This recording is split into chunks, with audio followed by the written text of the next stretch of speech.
विधानसभा के गेट पर ही अपने आप को आग के हवाले कर देंगे, आत्मदाह कर लेंगे। ये भी संदेश दे रहे हैं। वहाँ पे 144 लगा रहता है, तो 144 लगा हुआ है। हम लोग 353 144 सबका उल्लंघन कर चुके हैं। उनके चुनाव में हम लोग एकदम एड़ी चोटी एक लगाकर उनके लिए लड़े हैं। आरजेडी के कट्टर समर्थक हम हैं। मेरा फेसबुक पेज करूं, ट्विटर कहीं भी देख ले। उनके लिए दिन रात देख किए थे कि युवा हैं, युवा के दर्द समझेंगे। हर जाति हर धर्म के लोग इनको वोट किया था, लेकिन इन्होंने, इनका सलाहकार कैसा है, शर्म आता है। इनको भविष्य गर्त में जा रहा है। नमस्कार, आप देख रहे हैं रिपब्लिकन न्यूज। ब्रजेश कुमार। शिक्षक अभ्यर्थी एक बार फिर से पटना के धरना स्थल गर्दनी बाग पर पहुंच गए हैं और हम बात करेंगे यहाँ पे जो शिक्षक अभ्यर्थी हैं, क्या लग रहा है जिस तरह से आप लोग धरना प्रदर्शन कर रहे हैं, सफल अब की होइएगा कि नहीं? देखिए, सफल तो होना ही है, सफल होना है, सरकार को असफल होना है, ये तय है। तो सफलता पे कोई संदेह नहीं है हमारा।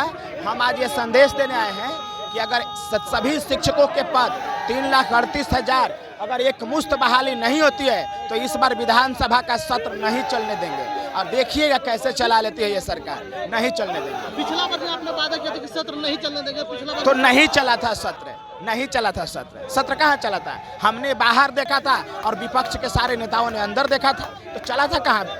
इस बार भी नहीं चलने देंगे। और इस बार एक कदम और बढ़ के विधानसभा के गेट पर ही अपने आप को आग के हवाले कर देंगे, आत्मदाह कर लेंगे। ये भी संदेश दे रहे हैं। वहाँ पे 144 लगा रहता है, तो 144 लगा हुआ है। हम लोग 353 144 सबका उल्लंघन कर चुके हैं, समझे? कोई फर्क पड़ता है? आम जनता के लिए नियम होता है। अगर नियम से जनता को फायदा नहीं है तो ऐसा नियम को हम उसको दाह संस्कार कर देंगे। नियम से डरने वाले हैं हम? काला कानून से डरने वाले हैं? नहीं डरने वाले हैं। और विधानसभा सत्र नहीं चलेगा। या तो सरकार 10 लाख का वादा पूरा करे और सभी लगभग 3,38,000 पदों पर एक मुश्त बहाली करे, बस पीस में नहीं। किस तो बोले हैं जाकर कि हम तो वहाँ पे शिक्षक बहाली हो गई है। तो उनका स्टेटमेंट से रोटी कपड़ा और मकान मिल जाएगा। चलिए पकड़ के आपको ले चलते हैं दुकान पर। रोटी कपड़ा और मकान का बंदोबस्त हो जाएगा उनके स्टेटमेंट से, उनके भाषण देने से। वो झूठे हैं। और कह दीजिएगा तेजस्वी यादव को कि अगर इस बार 10 लाख का वादा नहीं पूरा हुआ और शिक्षकों के सभी रिक्त पद नहीं भरे गए तो फिर वो जीवन में कभी चुनाव नहीं लड़ पाएंगे। तेजस्वी यादव, ये भी इस बार मैसेज देना है। तेजस्वी यादव कभी चुनाव नहीं लड़ पाएंगे आगे भविष्य में। जमानत नहीं बचा पाएंगे वो, उनकी वो हाल हो जाएगी। नियुक्ति दो, ये क्या है? नियुक्ति दो, नियुक्ति तो आप कई साल से मांग रहे हैं। नियुक्ति मांग रहे हैं लेकिन मिल नहीं रहा।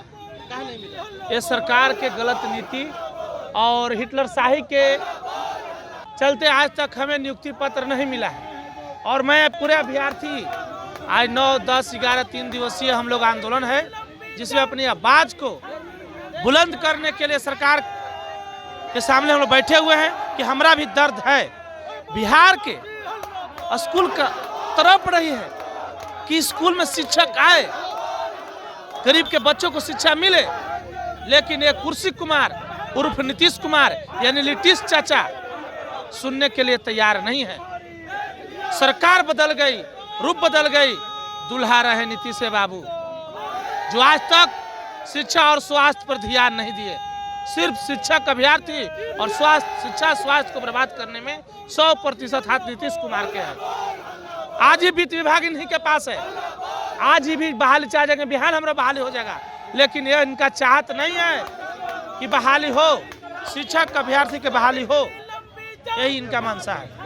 तेजस्वी यादव तो कहते हैं कि हम युवाओं की सरकार है, युवाओं को नौकरी देंगे, ये जनता की सरकार है। नहीं, युवा के नाम पर तेजस्वी बाबू अब कलंक साबित हो रहे हैं, क्योंकि उन्होंने बोला था और हम लोग की आशा था।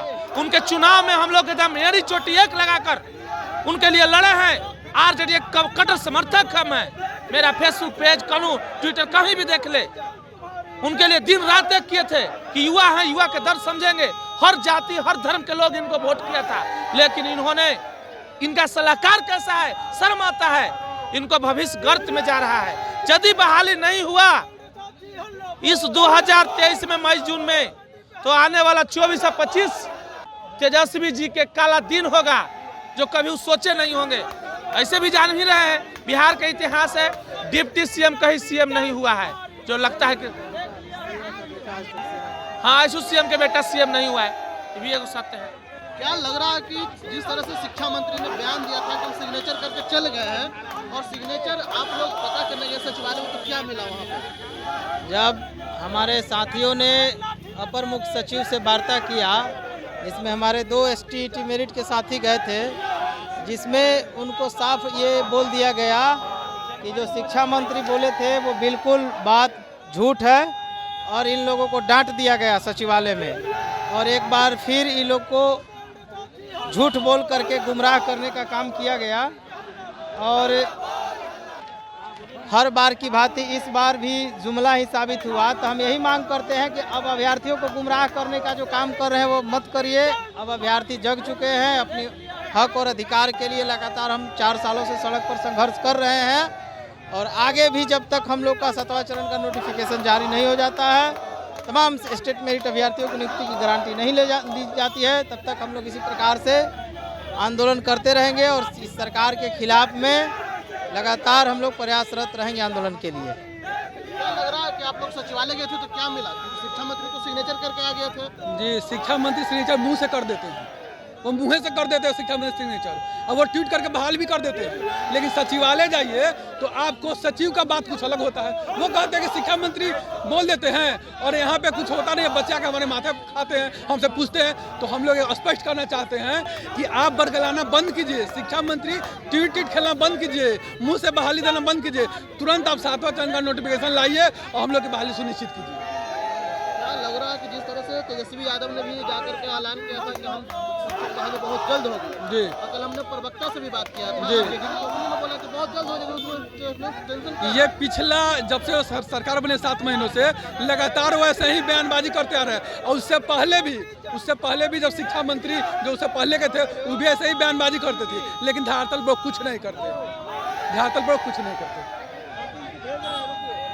लेकिन जिस तरह से लग रहा है कि बिहार में अब विधानसभा सत्र भी चालू होने वाला 27 तारीख से, क्या लग रहा है सत्र में आपकी आवाज उठेगी या फिर सत्र में आप लोगों को? देखिए, आखिर विधानसभा सत्र चलता क्यों है? आखिर बिहार के जिस मुद्दे पर के लिए ना, बिहार विद्यालय में शिक्षक ने इसी मुद्दे पर चर्चा करने के लिए ना वहाँ से नीति बनता है। तो आप नीति बना करके तुरंत वही बहाली खोलिए। बस एक ही बात हम जानना चाहते हैं कि हम लोग तुरंत नियुक्ति दीजिए, हम लोग विद्यालय जाके विद्यालय में अपना योगदान देना चाहते हैं। चलिए, तो ये थे स्टेट 2019 की जो अभ्यर्थी हैं, वो तमाम जो शिक्षक हैं, सीटेट, बीटेट, बीओ और बीटी भी यहाँ पे शिक्षक अभ्यर्थी पहुँचे हैं और अपनी हक की जो लड़ाई है लड़ने के लिए पटना के धरना स्थल गर्दनीबाग पर पहुँचे और सीधे तौर पर कह दिए हैं कि इस बार हम पीठ चौड़ा कर आ गए हैं, जितना भी लाठी मारना हो हमें मारे, कोई दिक्कत नहीं है, पर हम लोग का नियुक्ति पत्र देने का जरूर निर्णय लें मुख्यमंत्री नीतीश कुमार। तो अभी तक के फिलहाल इतना ही। बने रहे रिपब्लिकन न्यूज़ पर। धन्यवाद।